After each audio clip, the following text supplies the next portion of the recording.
why I did this research.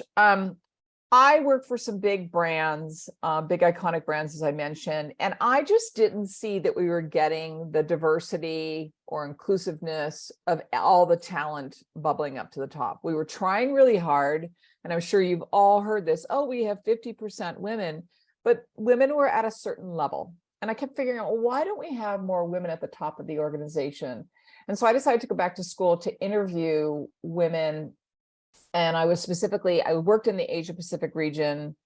I don't know, my first job was in China, like literally in the middle of China. So that's why I focused on Asia. And so what I started interviewing women, what I found was three areas. One was resilience. No matter what happened in their careers, they were incredibly resilient.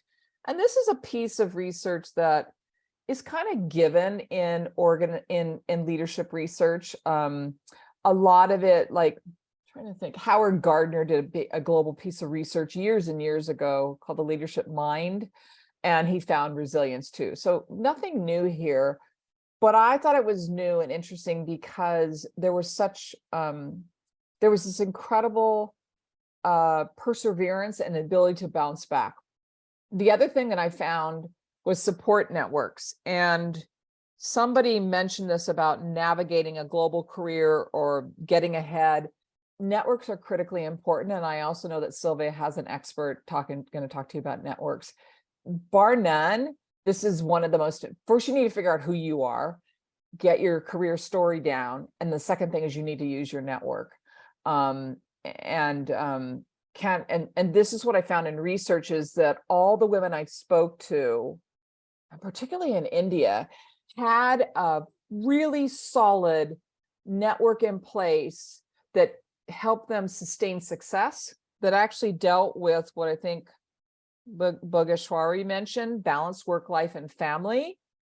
A network can do that for you, and then also help navigate their careers. So that was another area that I uncovered. The third one was purpose. And this was the one that I thought was really fascinating. When it first happened, I thought these women were talking about spirituality.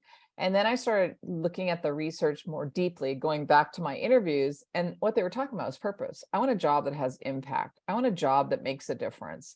But that purpose can only be defined by you. And once you kind of get this purpose down, that's when you can start navigating your career. And that's when you can start saying, well, here's what I want to do, and here's what I not want to do.